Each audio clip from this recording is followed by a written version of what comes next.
Hello મિત્રો, તો આજે આપણે આ વિડીયોમાં સાળ ઉઠવાની છે અને કોલર કપ ચડાવતા શીખવાડીશું.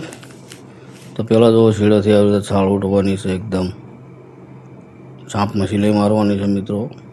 અને જેટલી બને એટલી પાતળી આપણે સાળ ઉઠવાની છે, જેથી કરીને આપણો શર્ટ વ્યવસ્થિત રીતે દેખાય. તો આના પછી થોડોક ખૂણો જે બહાર મૂસા છે બધા કાપી નાખવાના છે.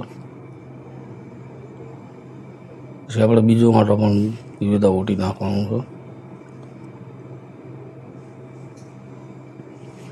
બીજો આંટો મિત્રો ઓટવાનો થાય એટલે આપણે એમાં તમે ચાંપ ધારીની સિલાઈ મારજો. ચાંપ જેવું રહેવું જોઈએ કાપડ, અને બહુ જેટલું બને એટલું આપણે પાતળી ઓટવાની છે. આપણે સાળ ઓટી દીધી છે, જુઓ તમે આ રીતની ઓટવાની છે તમારા. આખા બે બાજુ છેડા સરખા રહેવા જોઈએ. હવે આપણે કોલર કપ બનાવવાના છે. તો પહેલાં તો આપણે જો કપના જે રીતે વાળેલું છે આપણે ઇસ્ત્રીથી, તો સીધી ચાંપની સિલાઈ મારવાની છે. બે કપના આપણે એવી રીતે સિલાઈ મારી દઈશું.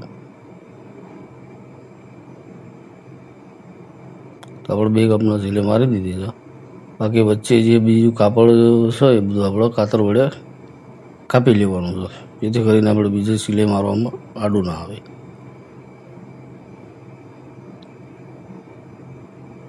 તો આ કપ બનાવવા મિત્રો એકદમ શોર્ટ રસ્તો છે.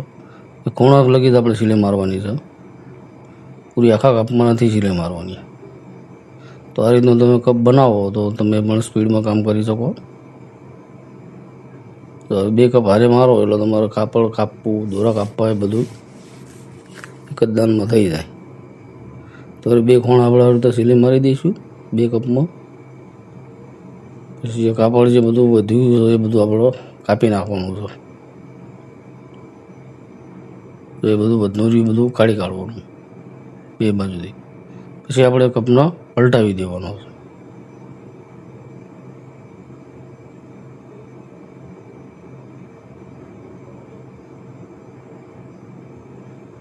જો તો આપણે પલટાવ્યો છે. સારો ભાઈ હાથ ફેરીને આપણા નખ ફેરવી અને ઘીસી પાડી દેવાની છે. હવે આપણે કાતર વડે જે બધા કાપડ છે કાપી નાખવાનું છે. ખાલી ચાંપ જેટલું રાખવાનું છે આપણે, જેથી કરીને આપણે બાયમાં સિલાઈમાં લઈ શકીએ. જો આવી રીતે આપણે આ કપમાં કાપવાનું છે. બે કપ આવડી સાથે બનાવો તમે એટલે તમારો સમય બચશે. જો કપ થઈ ગયા આપણા તૈયાર. હવે આપણે કોલર લઈશું. તો કોલર જોઈ લો તમે મિત્રો, આવી રીતે સિંગલ કાપડ રાખવાનું છે અને પછી બેવડું કાપડ કરો જો ઘીસી પાડેલી આપણે ઇસ્ત્રીથી એવી રીતના રાખવાનું છે. અને સ્ટેન્ડ પટ્ટીની બિલકુલ બાજુમાં સિલાઈમાંનું માર્જિંગ રાખીને આપણે કોલર વડે પછી કાપી નાખવાનું છે આવી રીતે. તો જુઓ તમે કોલરનો ભાગ અલગ જતો રહો અને સ્ટેન્ડ પટ્ટીનું અસ્તર પણ આપણે એમાંથી નીકળી જાય છે. તો એક જ દાન કાતર કાપવાથી આપણે મિત્રો અસ્તર, સ્ટેન્ડ પટ્ટી બધું નીકળી જાય. પછી આવી સ્ટેન્ડ પટ્ટીને આપણે સિલાઈ મારી દેવાની. પછી જે સ્ટેન્ડ પટ્ટીમાં વધારે કાપડ હોય તે આપણે કાપી લેવાનું.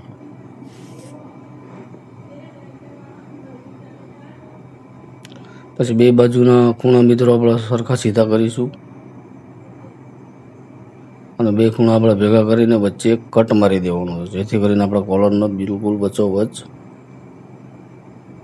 સેન્ટરમાં લગાવી શકીએ. આપણે સ્ટેન્ડ પટ્ટી જો રેડી, અને નીચે એ અસ્તર આપણે યુરિયત અસ્તર ઉપયોગ કરવાનો છે. તો આ કોલરમાં આપણે બિલકુલ ધારી સિલાઈ મારી દઈશું ઊંધો રાખીને.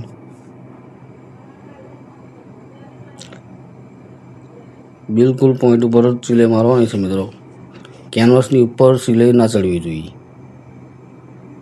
એ બિલકુલ ધારીમાં મશીન તમારું ચાલવું જોઈએ. તો આટલામાં મિત્રો તમારે હાવ મશીન ધીમે ધીમે ચલાવવાનું છે, જેથી કરીને તમારો આડી સિલાઈ ના જાય અથવા કેનવાસ ઉપર સિલાઈનો ટાંકો ના લાગે. સિલાઈનો ટાંકો જો કોલર ઉપર લાગે તો જોયું ફિનિશિંગ નથી આવતું. હવે ચાંપ જેટલું કાપીને પછી આપણે વચ્ચે કટ મારી દેવાના છે, જેથી કરીને કોલર તમારો વળ ના સડી જાય. જો કટ મારી દીધા આપણો.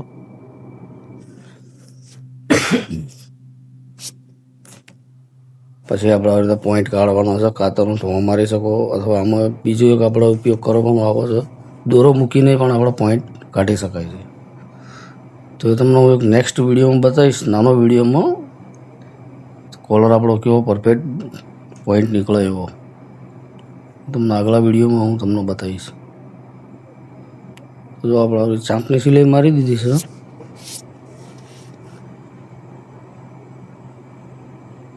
પછી હાવ મોઢિયામાં સિલાઈ મારવાની સારી એ મોટી કાયગામાં. પછી સિલાઈની બિલકુલ ધારો ધાર આપણે બધું કાપડ બધું કાપી કાઢવાનું છે. પછી આપણે બે કોલરના છેડા ભેગા કરી વચ્ચે કટ મારવાનો છે. તો જો આ કટ મેં માર્યો. હવે કટના સ્ટેન્ડ પટ્ટીનો કટ, બે કટ આપણે મિલાવી દેવાના છે. તો આવી રીતનું આપણે લગાવી દેવાની છે.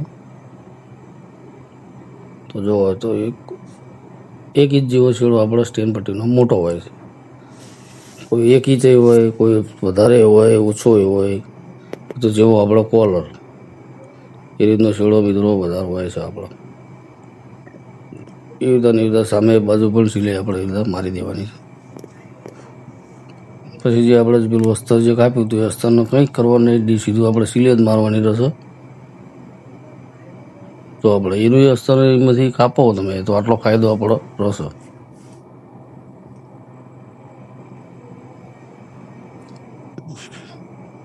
તો જો આપણે સિલાઈ મારી દીધી છે.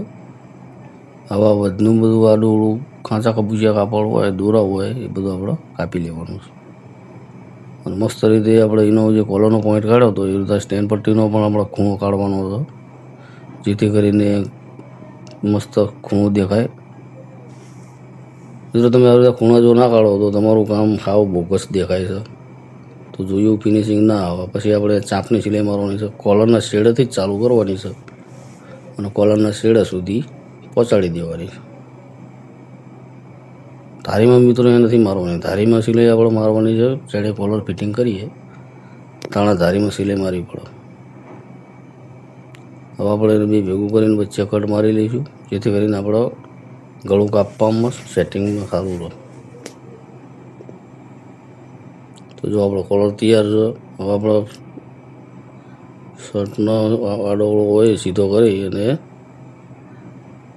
ગાજ પળી પટ્ટી અને બટનવાળો ભાગ બેને ભેગા કરી લેવાના છે. તો જો આ રીતનું આપણે ભેગા કરવાના છે. આ રીતે સિલાઈ મળી જવી જોઈએ. પછી તો આપણે ગળાનો શેડો પકડવાનો છે. બે સરખા જ ભાગ રાખવાના છે મિત્રો. આપણે ગળાવાળો બે ભાગ બે હાથે ચાલી અને જે કટ મારેલો છે ત્યાંથી આપણે નિશાન રાખવાનું છે. તો જો બિલકુલ આપણે આ રીતે શેડો અડાડી દેવાનો છે અને કાપવાનું થોડુંક ટૂંકું કાપવાનું છે મિત્રો. ફિક્સ નહીં ના કાપતા તમે. ફિક્સ કાપશો તો ગળું તમારું મોડું થઈ જશે. તો જોઈ રીતે કોલર તમારો ફિનિશિંગ બેસે નહીં. સહેજ ઓછું કાપશો તો મિત્રો લગાવતી વખતે આપણે ગળાનો જે શર્ટનો ભાગ રહ્યો તેને થોડોક ટાઈટ પકડી રાખવાનો છે. ઉપરનો કોલરનો જે શેડો છે એને આપણે ઢીલું થોડુંક છોડવાનું છે. તો આવું કરવાથી આપણો કોલર મસ્ત રીતે ગળામાં ફિનિશિંગ બેસે છે. પેલા જે અમુક નવા શીખતા હોય મિત્રો એનો વળ બહુ ચડી જાય. જો આપણા આમાં વળ નહીં ચડે. કોલર મિત્રો એવો આપણો બનશે કે જાણે બે બાજુ અસ્તરથી તમે ચોંટાડીને કોલર બે બાજુ બનાવ્યો હોય. પાછળ અસ્તરમાં પણ જરાક પણ તમને કળચલી જોવા નહીં મળે. જેવું કેનવસથી આપણે લગાવ્યું હોય એ રીતનું જ પાછળના અસ્તરમાં તમને દેખાય છે.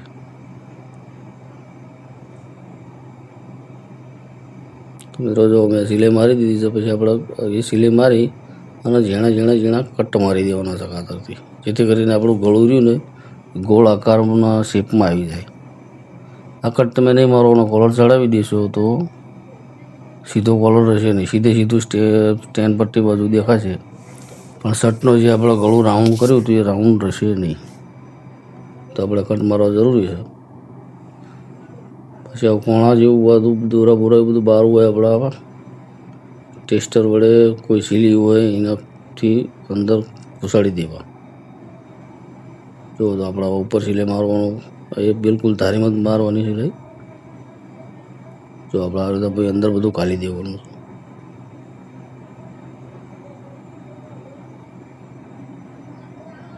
બિલકુલ આમાં આપણે ધારી મશીન ચલાવવાનું છે.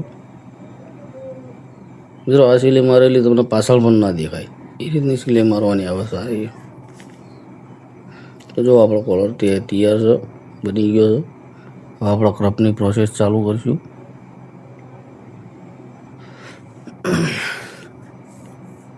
પછી આપણે કપ લઈ લીધો છે અને બાયને આવી રીતે બે છેડા ભેગા કરીને કાતર વડે થોડું ખરોડી કાઢવાનું છે આપણો.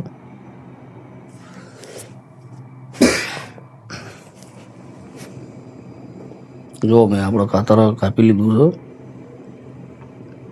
પછી કાંઈક નિશાન મારવાનું છે, આપણે ચપટી લેવાની છે આપણા. તો જો કપ આપણો અંદરથી ચડાવવાનો છે.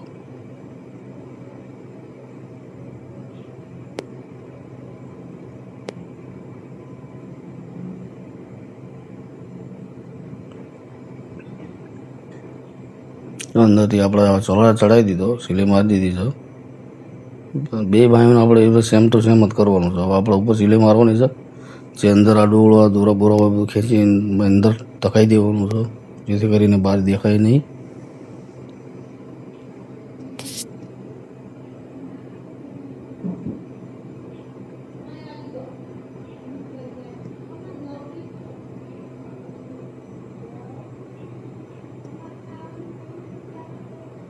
જો મિત્રો બિલકુલ આવી રીતે ધારમાં રાખવાનું છે. પછી આપણે આવી રીતે જવા દેવાનું સીધું મશીન. તો આપણો શર્ટ મિત્રો કપ બાપુ લાગીને રેડી થઈ ગયો છે. તો અમારો વિડીયો હવે જોતા રહેજો અને શીખતા રહેજો. અમારો વિડીયો જોવા બદલ ખૂબ ખૂબ આભાર. જય માતાજી. મિત્રો અમારી ચેનલ તમને ગમી હોય તો સબસ્ક્રાઈબ કરજો.